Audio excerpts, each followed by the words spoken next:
25% more growth in rural type areas, and in the urban scenario, he allocated 25% more growth in urban areas, defined by certain categories, and it's based on census data, and when we write the paper, we'll have more details about that. Thank you. Okay, numbers. Yeah. So your Confucius quote is interesting. I haven't heard anyone talk about Lynn Ingram's work about reconstructing climates under the medieval warm period, and it appears from the past anyway that when it got warmer, it pretty much always got drier. But we still have this sort of warmer, wetter scenario, sort of equal probability. I wondered how much you looked at the historical record, from her studies and others, and Scott Stein's, in projecting forward, the probability of a wet, warmer future versus a dry, warmer, which I think may be a lot more likely. Yeah, I know some of her work, and I don't know that angle on it. I mean, I know there's the megadroughts in there, and the megadroughts, I think, are somewhat independent of temperature, right? We know this history in Western North America that there have been periods of decades or more of prolonged drought, and that's so frightening given what we just went through in 5 years. It's hard to even how do you even build that into a planning scenario, the idea of multi-decade droughts. But I think that just two quick things to say about the question. The first is this point that warmer temperatures themselves become a cause of a drier landscape because of just your evaporating the water. So some of that linkage is just a physical linkage between temperature and water availability for plants separate from the amount of rainfall. So, and we'd have to go look at her data to tease apart the megadrought versus the warm, dry effects of evaporation, all those pieces. In terms of this thing about the California wetter, drier future, again, warmer futures bring a drier landscape. That is across all scenarios, even with higher rainfall. The last 15 years of climate modeling have not really changed the picture that about half the models get wetter and about half get drier. And basically the reason is, at a global scale, here's a takeaway you can remember. At a global scale, the climate projections are wetter places get wetter and drier places get drier. The tropics get wetter, the deserts get drier, so some of these extremes get pushed out. And Central California just sits right in this band, where Southern California is more likely to be on that drier get drier, and Northern's more, and Oregon, Washington, wetter get wetter.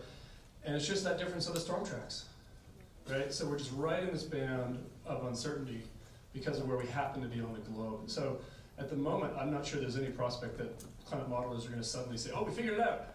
But the other thing to remember is that even those numbers are like rainfall goes up by 20% or down by 20% on average. And just remember that the things that drive our dependence on rainfall is the year-to-year variability in the El Nino. So I think that mean story may be less of the story than the 5-year droughts and the extreme wets. That's when the damages occur, that's when we run out of water in the reservoirs, that's when we have landslides and mudslides and our extreme wet years. So the variability is the dominant story more than that uncertainty around means, and that will be with us in the future. So. Yeah, I may be just restating what you said though, so I'm sorry if I did that. But even if we got a significant increase in precipitation, the dry years are still going to be enhanced by the warmer temperatures. And none of the projections, even the wetter ones for our region, are wet enough to counteract the effect of temperature on evapotranspiration, so it still dries out more. Okay. Dave, I think you're next. Yeah.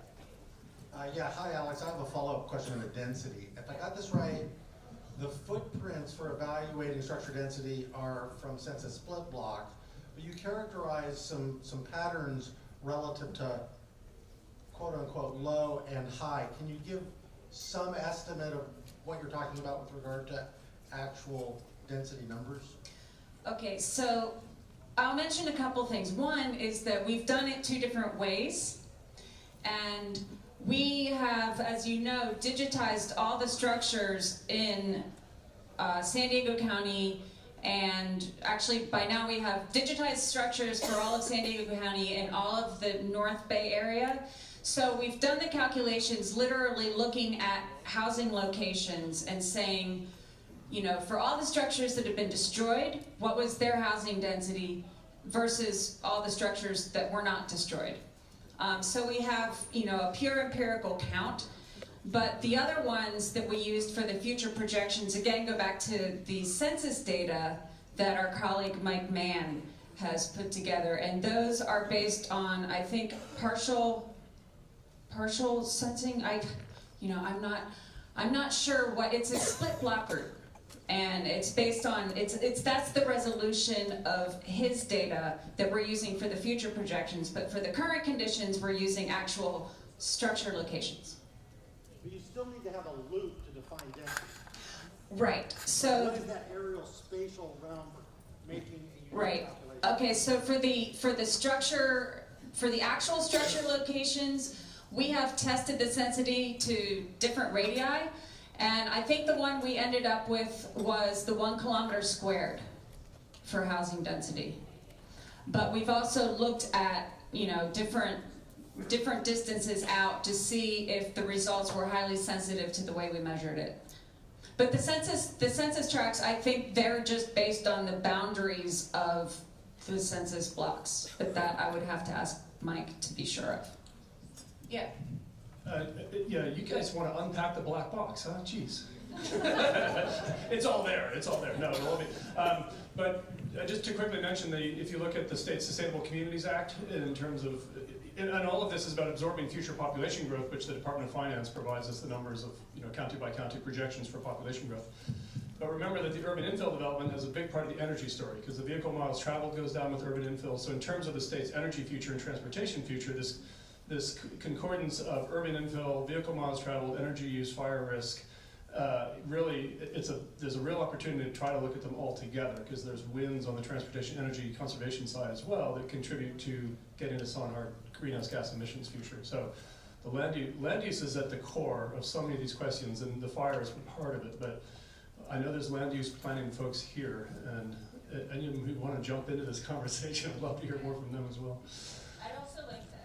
I'd also like to add that other work that I've been doing, and one of my main interests, is to actually look at potential solutions that would optimize community safety as well as biodiversity conservation. So I think it's really important what David just said, that certain ways that we can grow into the future, and it's a subject of active research, but it's something to really think about, is how can we grow in the future so we have most co-benefits for the largest range, like Emma was talking with the ecosystem services. How can we benefit the most objectives?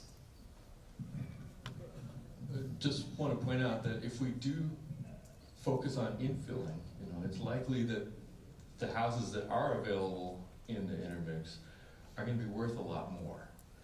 Yeah. And when they burn, it'll be a bigger economic. Yeah.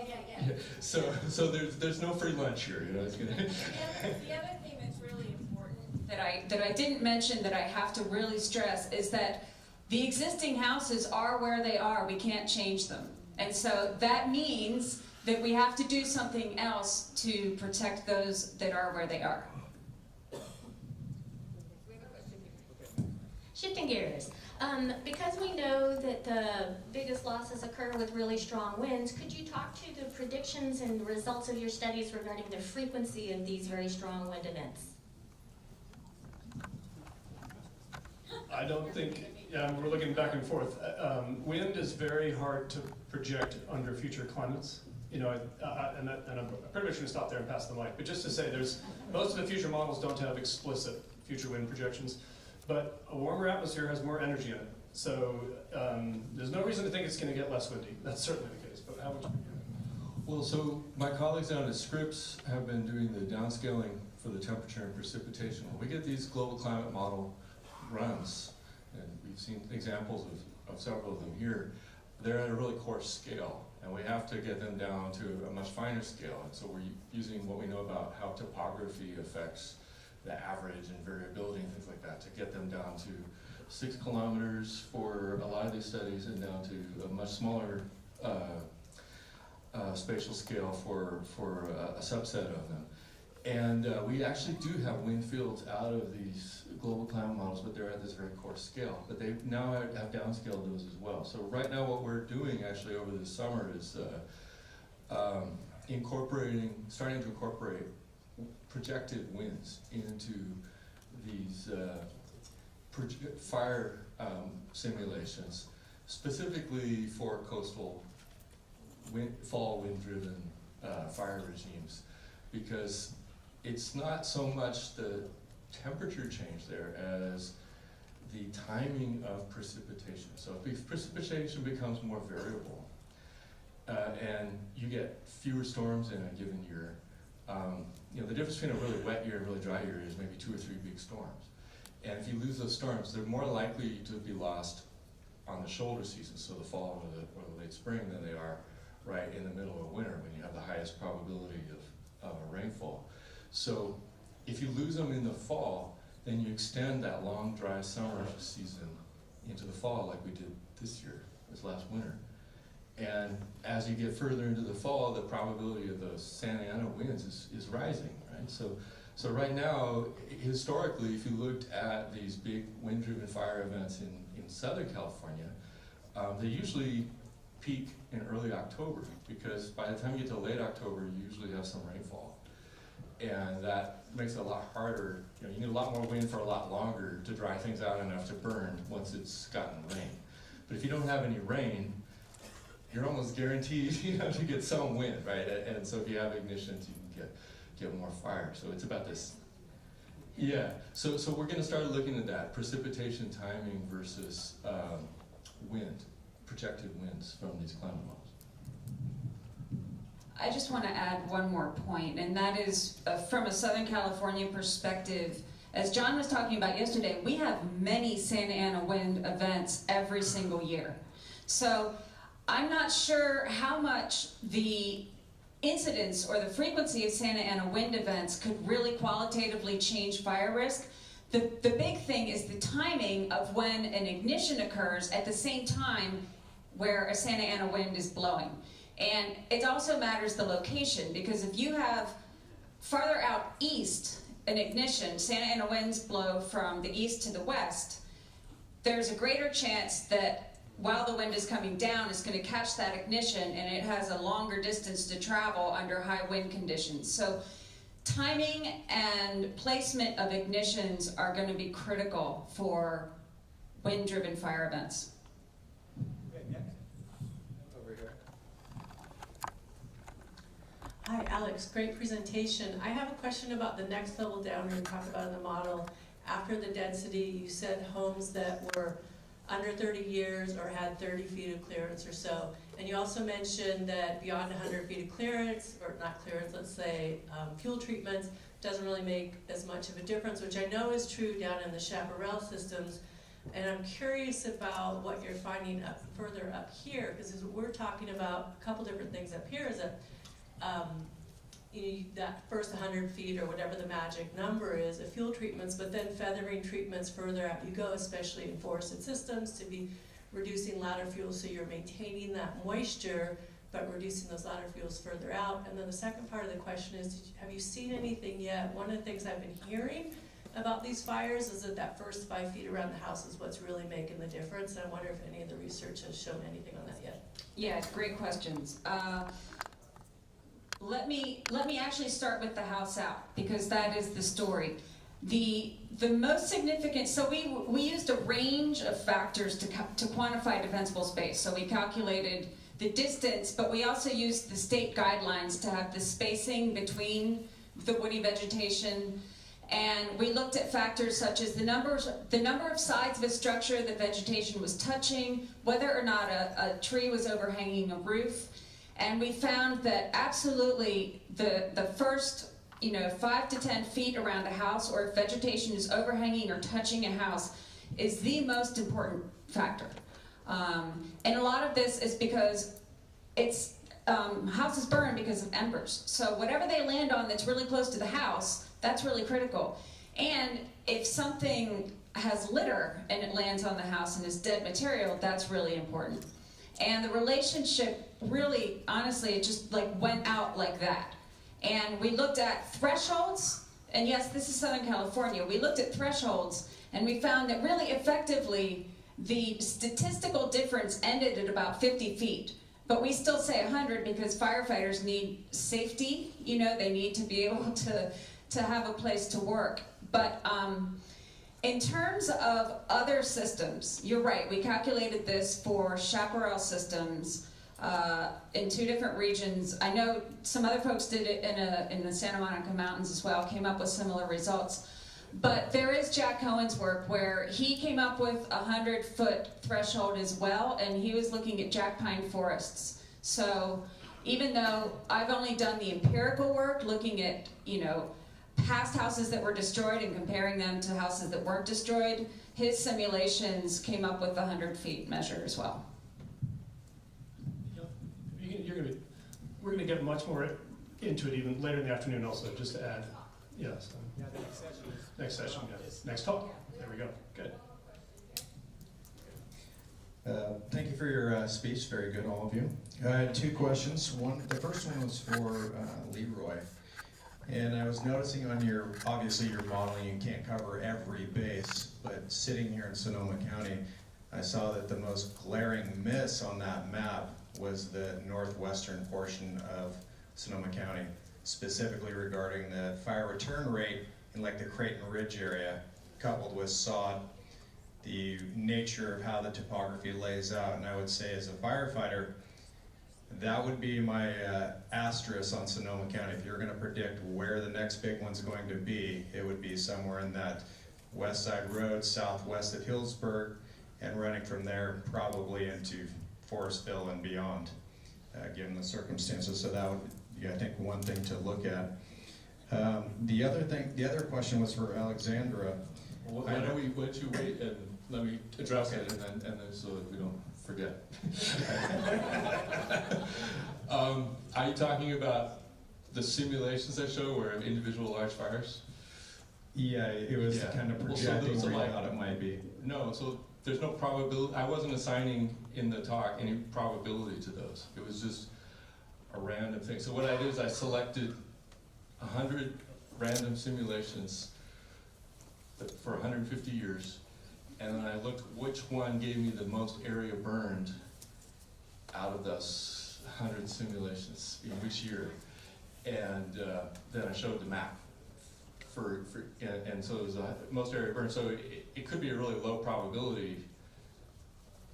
What you need to do is look over thousands of them and average them out, like those first maps, and then see, like, are you getting area burn along the ridges that you would expect to if you average it out and sort of smooth it out over thousands of simulations. So. Thank you.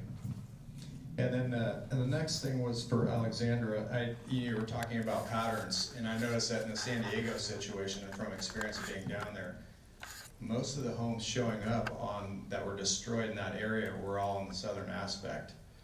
So I think that would be maybe something to study. We did include, we actually, our variable was southwestness because we were trying to capture the, solar insolation that tends to be highest on southwest slopes. And that, it did not come out in the models as being very important. Slope did, but southwest, aspect didn't turn out to be that important.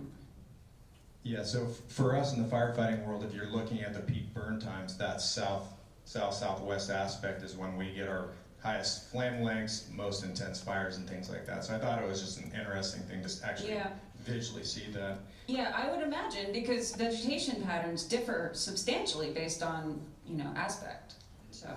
Yeah, and then the last one for you was the relationship of that 100-foot, kind of based upon Jack Cohen's Saskatchewan studies, or wherever that was in Canada, was more related to, does slope then have an effect on that distance you go out? I suspect it does, but was that accounted for?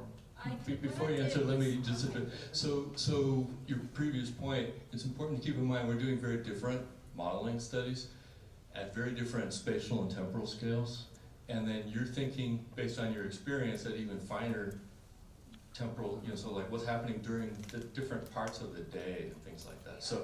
So the drivers of what you see showing up statistically significant, that are causing variability to pop out, are very different at different spatial and temporal scales. So that's why Alexandra and I get very different results, because when we're thinking about what drives the fire risk with Santa Ana winds and things like that, because we're working at very different scales. I'm working over a larger region at a time than she is. And so her drivers are basically in my error term, my noise, right? and so things that could be really important for your management during an event might wash out at the scale she's working at. So it's really always important to keep in mind the scale that these studies are, because they can only answer certain questions based on what scale they're at. Good point. Yeah, I agree. And of course now I forget what the question was. It was something about Jack Cohen. Oh. Yeah, so what we did is we divided structures and we took those on really steep slopes and we ran the analysis, and we took those on any slope and ran the analysis. Found the exact same conclusions for homes that were on steep slopes. So even when you're on a really steep slope, at least in our study area and the study that we did, the 100-foot thing remained the same. You didn't need anything more than 100 feet, statistically speaking, to increase the probability that your home is going to survive a fire. Okay, next one. Yes, good morning. Good morning. I'm Ed Rubio.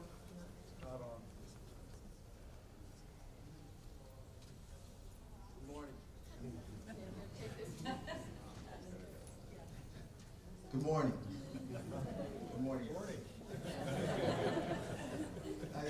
I believe preparedness is everything. I'm an investigative engineer from North Carolina and an inventor of a lightweight fire-rated technology where we combine steel and composites to resist fire. Actually, we reflect the fire of the structure. Our technology is super lightweight and it's ASTM E119-12 3-hour certified by UL Laboratories in Fenestrations in Florida. We're very proud of the technology because it's lightweight and we combine steel with ceramics. And we actually protect the structure from the fire and reflect the heat of it so nothing gets damaged within the structure. The structure, the material is very lightweight, so it has less impact on the planet. We don't use any Portland cement, we use ceramics, so we don't have no PCBs and we don't have any kennels to process the material. And the panels are very lightweight, are bolted together with steel connections. I ask a question here of everyone, that we not need to forget the 44 victims that died in this fire and the devastation that happened. This could all be prevented if we start changing now. If we start taking into consideration climate change and put at the center of this disaster the 44 victims that died. They didn't need to die. Only if we really take a look at what we're doing, we're building high-density housing all out of wood, surrounded by wood fences. You're creating a disaster. And you keep building a disaster every day. We got to stand up. Homeland security starts at home. Let's start building our homes with integrity. Let's start building homes that are durable, resilient, and really to take a look at the problem that we have here. We can't just keep looking away and burying our head in the sand and keep building structures out of wood and losing lives this way. I ask the question of everyone. If we put the 44 victims that lost here and ask them a question, what type of construction would you like? The International Building Code has 5 types of construction. Type 1, Type 2, Type 3, Type 4, and Type 5. 5 being the most combustible. Type 1 being the most fire resistant and compartmentalized. So if a fire happens in a room, the fire stops. So the question is, what are we doing to take in and really consider what we need to do to rebuild with either type 1 construction or type 5 construction? Type 1 protects most lives. So the question is, what would you guys would like to rebuild with if your family was living in the structure? The most fire resistant or the most combustible? That's my question. So I think actually that probably is best put off to the next session. We're going to be talking specifically about defensible space, structural hardening, and community protection. But I just will say that just as an analogy to the comments that were just made, one of the things that you see when you study fire effects on construction is that places like the US and Australia, which tend to build with a lot of wood, have very, very combustible structures, whereas in Europe, very often, they have fires impinging on, and in the Middle East, they have fires impinging on built-up areas all the time, but the homes there are built out of brick, out of masonry, out of concrete, et cetera, and they tend not to burn up as a result, and they have a lot less of these sorts of conflagrations entering urban areas. So anyway, I think it was a great point. I think we've got time for, let's see here. We can do one more question and discussion, and then we'll do our break. Hi, thank you. Thank you for all your presentations. You all model at different resolutions, and my question is about modeling resolution. What do you think the implications for policies are based on your resolutions? Some are coarser, some are more fine scale. How does that make its way into planning and policy? I'm the one that has the microphone. Well, I think as Leroy was saying, there are different things tend to come out as more important or less important depending on the scale that you're looking at it. But sometimes you can run an analysis where you are considering factors operating at different scales altogether in one analysis. So, for example, you take the surrounding landscape and think about what the overall climate is, and then you go down from there. But I think that definitely there are certain relationships that are scale dependent, and the implications need to be interpreted at the appropriate scale. So if you're running models at the state of California, then you're less likely to predict what's going to happen at XY coordinate. But maybe I will.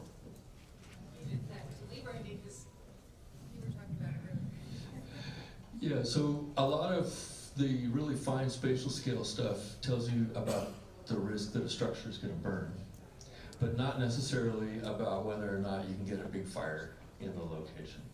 So I could model the fire at a much higher spatial resolution. It would be much more expensive, but I wouldn't have any better predictions really about the large scale risk on the landscape. But then you got to bring that down to a much finer spatial scale to think about how it interacts with built environment and with what different types of vegetation that are burning and what the implications are for, say, air pollution emissions or habitat loss. So we do some of that. We take our coarse scale stuff and we scale it down to 30 meters in the Sierras, for example, for owl habitat. And Alexandra, is putting her fine spatial scale information in a larger, coarser scale climatic context. But it's a resource challenge when you're doing the research. I would also like to mention though, so a lot of my work, you can interpret it at a landscape scale. I know landscape is hard to define, but I think the point with the housing pattern and arrangement is that it does reflect the likelihood that a fire is going to impact that structure. That's why those variables come out as so important, is because a structure being destroyed is actually a function of two things. First, it's just having a fire come to it. If the fire doesn't come to it to begin with, then it's the other question is moot. So then the next question is, once the fire comes, why is the structure lost or not? You said maybe we're kind of hitting the end here? Okay, but I'll just have one comment. The one thing that's really important to the policy discussion is that often, if the actual policy choices are known, the whole problem can be approached a little differently also.